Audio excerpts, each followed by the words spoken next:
నమస్తే. నేను మీ Gopi. Welcome back to Manam TV. ప్రస్తుతం మనతో పాటు ఉన్నారు మా political editor and senior journalist Kata Karthik ఉన్నారు. ఆయనతో మాట్లాడదాం. నమస్తే అండి. నమస్తే గోపి. ఓకే. సో, వివేకానంద రెడ్డి హత్య కేసులో ఒకరి తర్వాత ఒకరు చాలా మంది అనుమానాస్పద మృతులు చనిపోతున్నారు. ముఖ్యంగా నలుగురు పేర్లైతే మీకు తెలుసు. సో, వాళ్ళు అందులో భాగంగా వాచ్‌మెన్ రంగయ్య కూడా ఈరోజు చనిపోవడం జరిగింది. ఆ చనిపోయిన చావు మీద వాళ్ళ భార్య సుశీలమ్మ కూడా అభ్యంతరాలు వ్యక్తం చేస్తుంది. సో, ఏందంటే నేను ఇంట్లో లేనప్పుడు మా హస్బెండ్ ఏదో చేశారు. నాకు దీని మీద అనుమానాలున్నాయని ఆమె పులివెందుల కోర్టులో కేసు పెట్టడం జరిగింది. సో, దానికి మీరేమంటారు? వాచ్‌మెన్ రంగయ్య ఒకప్పుడు పులివెందుల మున్సిపాలిటీలో పనిచేసేవాడు. అవును. తర్వాత అక్కడి నుంచి రిటైర్డ్ అయిపోయిన తర్వాత వివేకానంద రెడ్డి గారి దగ్గర వాచ్‌మెన్‌గా జాయిన్ అయ్యాడు. 2015 నుంచో 16 నుంచో పనిచేస్తున్నాడు వాచ్‌మెన్ రంగయ్య వివేకానంద రెడ్డి గారి వాచ్‌మెన్‌గా. 2019 మార్చి 15 వివేకానంద రెడ్డి గారి మర్డర్ జరిగింది. ఆ మర్డర్ జరిగిన తర్వాత ఆ మర్డర్ చేసినటువంటి నలుగురు వ్యక్తుల్ని గుర్తుపట్టినటువంటి వ్యక్తి ప్రత్యక్ష సాక్షి వాచ్‌మెన్ రంగయ్య. యెస్. అంటే ఈ వివేకానంద రెడ్డి గారి మర్డర్ కేసులో కీలకమైనటువంటి సాక్షి వాచ్‌మెన్ రంగయ్య. అవును. ఈ వాచ్‌మెన్ రంగయ్య ఇవాళ అనుమానాస్పద వృత్తిలో చనిపోయాడు. పైకి చెప్తుంది ఏంది, అనారోగ్య సమస్యలతోటి కడప రిమ్స్‌లో చికిత్స పొందుతూ చనిపోయాడు అనేటువంటిది చెప్తున్నారు. ఇక్కడే చాలా అనుమానం ఏంటంటే ఏం అనారోగ్యంతో చనిపోయాడు. రెండోది వాళ్ళ భార్య సుశీలమ్మ నువ్వు చెప్పినట్టు ఇలా కేసు నమోదు చేస్తుంది. నా భర్త మంచిగానే ఉండేవాడు, నేను పనికి పోయి వచ్చే లోపల నా అనారోగ్యం వచ్చింది, తర్వాత హాస్పిటల్లో జాయిన్ చెప్పారు, తనకు చనిపోయాడని చెప్పారు అని. అవును. అదే ఉన్న పదాన అనారోగ్యం ఎలా వస్తుంది? ఇంతకుముందు ఒక బయటలోనే నేను మార్చి నుంచి అనారోగ్యంతో కొంత గురవుతున్నాడు అని చెప్పింది. మళ్ళా తర్వాత అప్పుడేమో భయపడి చెప్పుండొచ్చు, ఇప్పుడు కొంత కేసు పెట్టడానికి కూడా సిద్ధపడింది. అయితే ఇంకొక విషయం గమనించాల్సింది ఏంటంటే, సరే వాచ్‌మెన్ రంగయ్య 85 ఏళ్ళు కాబట్టి నిజంగానే అనారోగ్యం వచ్చిందేమో, అనారోగ్య కారణాల వల్ల చనిపోయాడేమో అనుకుందాం, ఒకళ్ళు అనుకుందాం. కానీ ఇదే కేసులో అనేక మంది అనారోగ్య కారణాలతో చనిపోతున్నారు. ఇంతమందికి అనారోగ్యం ఒకే కేసులో ఉన్న వాళ్ళకి ఎలా వస్తుంది? 6 నెలల్లో విచారణ జరగాల్సి ఉంది. ఈ కేసులో 6 నెలల్లో విచారణ ముగింపుకి వెళ్తా ఉంది. అవును. 2019 మార్చి 15 జరిగింది. అది ఫస్ట్ హార్ట్అటాక్ గా క్రియేట్ చేసే ప్రయత్నం చేశారు. ఎవరు చేశారు? జగన్మోహన్ రెడ్డి కుటుంబ సభ్యులు చేశారు. వాళ్ళ పార్టీ చేసింది. హార్ట్అటాక్ అని నమ్మించే ప్రయత్నం చేసింది. కానీ వివేకానంద రెడ్డి గారి కూతురు ఆమె కూడా డాక్టర్ కావటం వల్ల, ఒంటి మీద గాయాలు గుర్తుపట్టడం వల్ల, ఆమె డిమాండ్ చేయడం వల్ల పోస్ట్ మార్టం చేస్తే ఏం జరిగింది? గొడ్డలి పొట్టుతో మర్డర్ జరిగిందని. అవును. ఆ మర్డర్ జరిగిన తర్వాత ఏం చేశారు? లేదు చంద్రబాబు నాయుడు చంపించుంటారని చెప్పాడు. చెప్పిన తర్వాత లేదు ఎందుకని బెటర్ సిబిఐ ఎంక్వైరీ కావాలని డిమాండ్ చేసింది. తర్వాత వైసీపీ అధికారంలోకి వచ్చింది. కానీ వైసీపీ ఎన్నికల కంటే ముందు సిబిఐ ఎంక్వైరీ కావాలన్నది, ఎన్నికల తర్వాత సిబిఐ ఎంక్వైరీ వద్దన్నది. అక్కడ సునీతకు అనుమానం వచ్చింది. ఒకరోజు జగన్మోహన్ రెడ్డి గారిని పోయి సిబిఐ ఎంక్వైరీ వెయ్యాలన్నా అని చెప్పేసి అడిగింది. నా న్యాయం కావాలని, నా తండ్రిని చంపిన వాళ్ళు ఎవరో తెలియాలి, వాళ్ళకి శిక్షలు పడాలని కోరింది. అంటే సిబిఐ ఎంక్వైరీ చేస్తే అవినాష్ రెడ్డి పార్టీ మారతాడమ్మా అని చెప్పాడు. అసలు వివేకానంద రెడ్డి గారి కేసులో సిబిఐ ఎంక్వైరీ వేయడానికి అవినాష్ రెడ్డి పార్టీ మారటానికి ఏంటి సంబంధం? అక్కడ ఆమెకు అనుమానం వచ్చింది.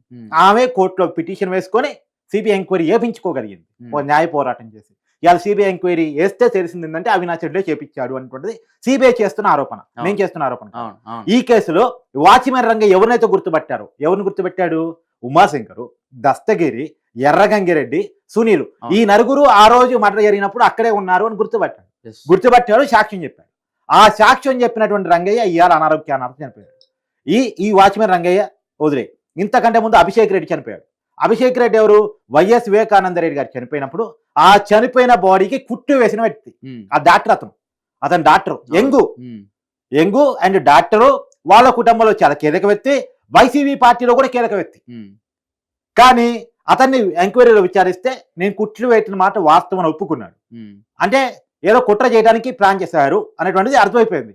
సో ఎందుకైనా ఇతను బతుకుంటుంటే రేపు కేసులో ఇబ్బంది వస్తా అనుకున్నారా ఏమో, ఉన్న పదాన అతనికి న్యూరో ప్రాబ్లం వచ్చింది. మామూలుగా జాగ్రత్తలు ఇప్పుడు వాచ్‌మెన్ రంగయ్యకి 85 ఏళ్ళు కాబట్టి అతనికి ఏదో అనారోగ్యం వచ్చిందంటే నమ్ముదామబ్బా. కానీ వయసులో ఉన్నటువంటి అభిషేక్ రెడ్డికి, అందులో డాక్టరు, జాగ్రత్తలు తీసుకోగలిగిన వ్యక్తి, అతనికి న్యూరో ప్రాబ్లం వచ్చింది, కోమాలో పోయిందంటే నమ్ముదామా? మళ్ళీ కోమాలో ఉన్నటువంటి వ్యక్తిని కడప నుంచి హైదరాబాద్ దాకా ఏ హాస్పిటల్లో జాయిన్ కానట్టు హైదరాబాద్ లో బంజారాహిల్స్ సిటీ న్యూరో హాస్పిటల్లో జాయిన్ చేశారు. ఆ సిటీ న్యూరో ఆసుపత్రి ఎవరిది? జగన్మోహన్ రెడ్డి గారి స్నేహితుడు. జగన్మోహన్ రెడ్డి గారి స్నేహితుడు హాస్పిటల్లో చేయించారు. స్నేహితులను ఎలా చెప్పగలుగుతున్నా అంటే దానికి కూడా నాకు ఉంది. కోడికత్తి సన్నివేశం నీకు ఐడియా ఉందా? 2019 ఎన్నికల కంటే ముందు శ్రీనివాస్ అనే యువకుడు జగన్మోహన్ రెడ్డి మీద దాడి చేశాడు. ఆ రోజు అక్కడ వైద్యం చేయించుకున్నటువంటి, అంటే అక్కడ వైద్యం చేయించుకున్నటువంటి జగన్మోహన్ రెడ్డి గారు ఫ్లైట్ ఎక్కి హైదరాబాద్ వచ్చేసి, హైదరాబాద్ లో ఎయిర్పోర్ట్ నుంచి బంజారాహిల్స్ వరకు మధ్యలో ఏ కార్పొరేటివ్ హాస్పిటల్ లేనట్టు డైరెక్ట్ గా సిటీ న్యూరో హాస్పిటల్ వచ్చి జాయిన్ అయ్యారు. నిజానికి న్యూరో ప్రాబ్లం కాదు అది, అది జనరల్ ప్రాబ్లం, కోడికత్తితో దాడి చేయటం అనేటువంటిది. న్యూరో ప్రాబ్లం అయితే సిటీ న్యూరో ఆసుపత్రికి వచ్చారంటే వేరు. కానీ చంద్రశేఖర్ రెడ్డి దగ్గరికి వచ్చి వైద్యం చేయించుకున్నాడు. జగన్మోహన్ రెడ్డి గారు అధికారంలోకి వచ్చిన తర్వాత అతనికి పదవి కూడా ఇచ్చాడు, అవును. కోవిడ్ కమిటీ చైర్మన్గా. అంటే జగన్మోహన్ రెడ్డికి ఎంత క్లోజో చూడు. అలాంటి హాస్పిటల్లోనే అభిషేక్ రెడ్డి చనిపోయాడు, న్యూరో ప్రాబ్లంతో కోమాలోకి వెళ్ళి చనిపోయాడు. కొన్ని రోజు హాస్పిటల్లో చికిత్స పొంది. ఇతను ఇలా చనిపోయాడా? గంగాధర్ రెడ్డి ఈ కేసులో కీలకమైనటువంటి సాక్షి. అతనికి ఎలక కొరికి చనిపోయాడు. అవును. విచిత్రంగా లేదు? ఎలక కొరకటం ఏంది, చనిపోవటం ఏంది? ఎలక కొరికితే వైద్యం లేదా? ఎలక కొరికి అనారోగ్యంతో చనిపోయాడు గంగాధర్ రెడ్డి. అవును. తర్వాత ఈ గంగిరెడ్డి చనిపోయాడు, యాక్సిడెంటల్ గా చనిపోయాడు. అంటే ఈ వరుసగా గంగిరెడ్డి చావు, గంగాధర్ రెడ్డి చావు, రంగయ్య చావు, అభిషేక్ రెడ్డి చావు, అందరూ వైఎస్ వివేకానంద రెడ్డి కేసులో సాక్షులు, సూత్రధారులు అందరూ సాక్షులు. సూత్రధారులు బాగానే ఉన్నారు. అవినాష్ రెడ్డి బాగానే ఉన్నాడు. ఆయన మళ్ళా ఎంపీ కాగలిగాడు, తిరుగుతున్నాడు, అంతా బాగానే ఉన్నాడు. కానీ ఈ కేసులో అవినాష్ రెడ్డే చేపించాడు, ఈ నలుగురే చేశారని చెప్పబడుతున్న వ్యక్తులు ఎవరైతే ఉన్నారో వాళ్ళంతా చంపబడతా ఉన్నారు.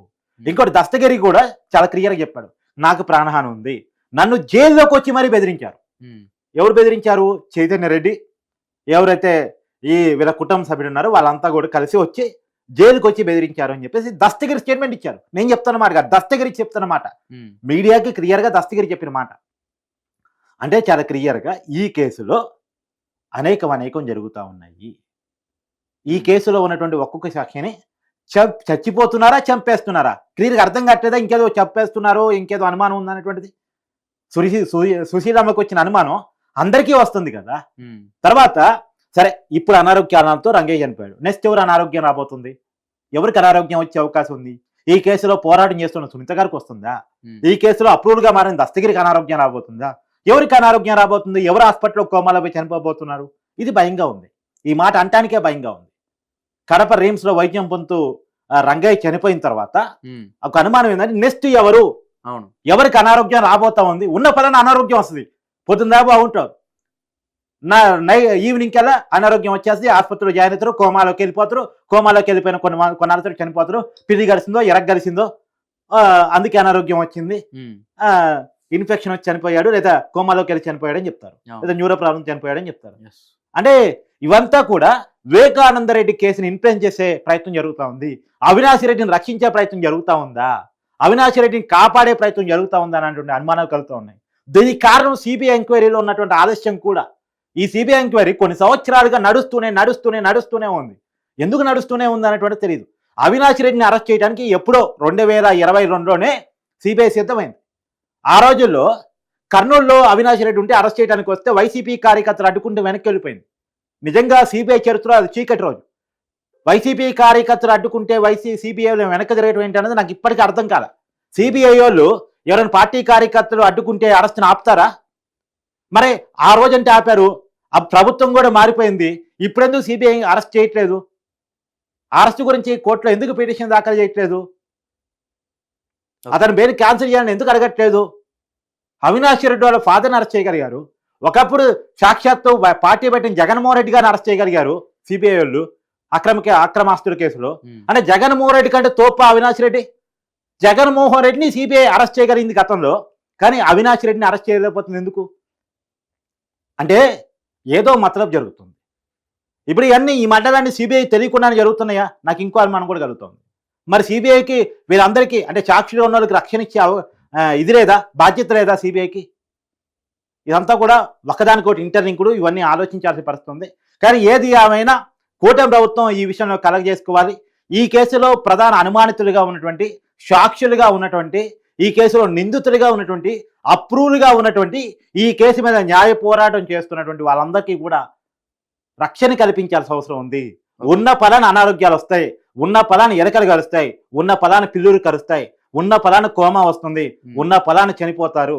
ఈ పరిస్థితి ఇంకొకరికి రాకుండా, సునీత గారికి రాకుండా, దస్తగిరికి రాకుండా, ఇంకెవరికి రాకుండా కాపాడాల్సిన బాధ్యత మాత్రం కూటమి ప్రభుత్వం మీద ఉంది, సిబిఐ మీద ఉంది అనేటువంటిది నేను ప్రగాఢంగా నమ్ముతున్నా. ఓకే సార్, థ్యాంక్ యూ అండి.